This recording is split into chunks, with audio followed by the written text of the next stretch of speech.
A aula inaugural é um evento tradicional do curso de jornalismo. Esse semestre vieram 2 convidados especiais para debater e apresentar temas atuais.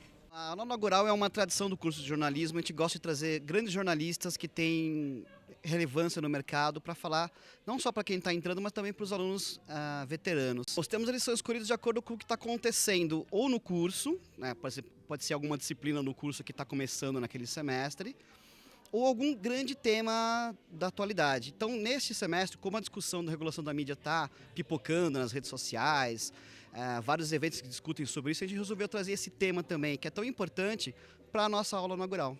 No período matutino, os alunos ouviram dicas e conselhos sobre o mercado de trabalho.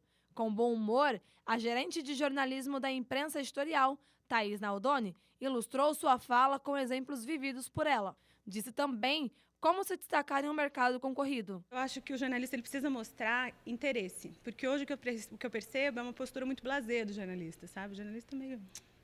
trabalhar 3 horas, 4 horas, tá bom e tal. E não é, entendeu? O jornalismo ele é uma profissão diferente.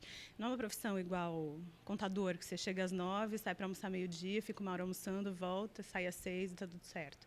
Então, assim, a informação não tem hora. Então, para você ser diferente, você tem que encarar a sua profissão de forma diferente, assim como ela é. Então, você tem que saber que o jornalista não desliga, que o jornalista está sempre enxergando o que é notícia, conversa com uma pessoa e consegue pescar dali uma pauta, consegue entender que os pormenores do jornalismo estão na rua. Então, você está na rua conversando com a sua amiga, de repente ela fala um negócio assim, nossa, lá na minha casa está complicado, eu estou sem água há 3 dias, porque não sei o que, não sei o que, não sei o que. Cara, seu amigo não é uma pauta, a falta d'água é. Então, assim, você consegue, a partir daí, buscar novas pautas. Thaís indicou o que é necessário para conquistar o espaço no jornalismo. Primeira coisa, o cara precisa se especializar bastante.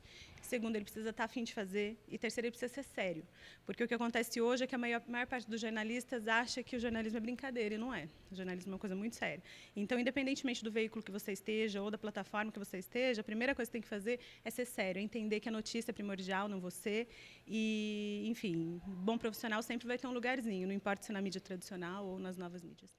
Os participantes analisaram a palestra de Thaís Naldoni. Gostei da interação, assim, ela fez com que o público interagisse, se divertisse também, não com as brincadeiras, mas porque através da opinião dela, do contexto dela, o pessoal conseguiu compreender melhor como é que o jornalista deve escrever. As dicas que ela deu eu achei super bacana. Porque assim, tem muito palestrante que vem, fala, mas não dá muitas dicas. Então, o que ela falou hoje foi super interessante. A Thaís trouxe todo um panorama sobre o mercado de trabalho, foi uma palestra muito descontraída e que serviu de motivação para os alunos continuarem na carreira. Os alunos do 7º semestre subiram ao palco para realizar uma atividade do curso. A missão era fazer uma pergunta para os palestrantes sobre o assunto que estava sendo discutido. A oportunidade que o professor Alexandre deu para os alunos fazerem as perguntas diretamente, com o microfone aberto, eu também achei muito bacana e acho até que tinha que rolar mais vezes. No período noturno, os alunos receberam a presença de Luiz Nassif. O jornalista é conhecido por atuar nas áreas de economia e política. Ele debateu sobre a democratização dos meios de comunicação. Luiz Nassif explicou o seu ponto de vista do tema. Em qualquer mercado, você não pode ter concentração de poder para ninguém, seja fabricante de lata, seja fabricante de vidro. E no caso da imprensa, a Constituição ela diz expressamente que a concentração de mídia é inconstitucional.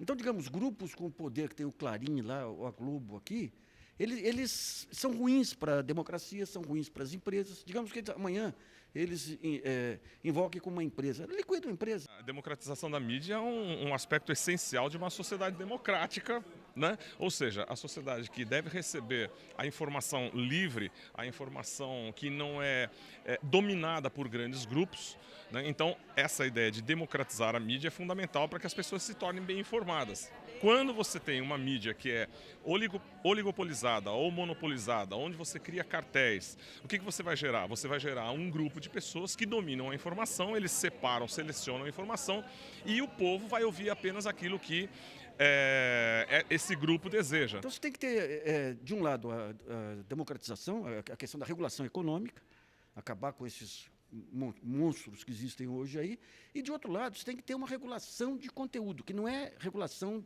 ou censura ou opinião, mas você tem que ter defesa para a pessoa que é atacada pela mídia, o direito de resposta.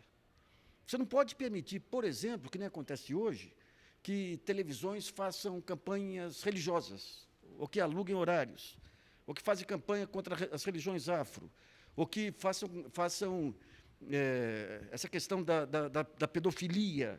Você tem um conjunto de crimes que são crimes que não podem ficar embaixo desse conceito de liberdade de imprensa. O Nassif, que é um grande jornalista, um dos maiores jornalistas do país, ele trouxe já a realidade do mercado. Ele falou de assuntos espinhosos como regulação da mídia. Eu acredito que quem pôde assistir as duas palestras teve aí um panorama bem interessante do jornalismo, que é uma profissão muito saborosa, que tem muitas coisas bacanas, mas também é uma profissão que tem que ter muita dedicação e tem que abrir os olhos para os conhecimentos além da sala de aula. Eu gostei de várias coisas, porque ele conseguiu juntar o que era da época dele com o que é atual, porque ele tentou procurar e entender o que está acontecendo com a comunicação agora. Ele não ficou amarrado no que já foi, como muitos jornalistas de vanguarda ficaram e não trabalham mais com isso, ou se reduzem apenas ao impresso. Ele tem o blog dele, ele tenta acompanhar a tecnologia. E os dois palestrantes deixaram uma orientação sobre a profissão. A dica, primeira coisa, fale e escreva português fluentemente. Não aguento mais jornalista que chega, não, eu falo inglês, eu falo francês e etc. E escreve você com 2 S e ansioso com C. Então, assim, a primeira coisa é falar e escrever bem português. Segundo é ser interessado e ter vontade de trabalhar. Tendo compromisso, vontade de trabalhar e sabendo ler e escrever em português, é batata, dá tudo certo. O jornalismo, o tradicional, ele está entrando numa crise braba, né? Eles têm que, fundamentalmente, trabalhar o jornalismo de dados. Como pesquisar dados na internet, cada vez mais, a informação está ficando quase que uma commodity. Sai uma informação aqui, replica ali. Então, tem que saber, basicamente, como que junta as informações e consolida em matérias e em reportagens, né? Trabalhar com dados, os instrumentos de pesquisa, não só o Google, mas outros instrumentos de pesquisa, saber trabalhar com planilhas de dados. Então, você tem um mercado grande pela frente aí, mas que vai exigir outras competências.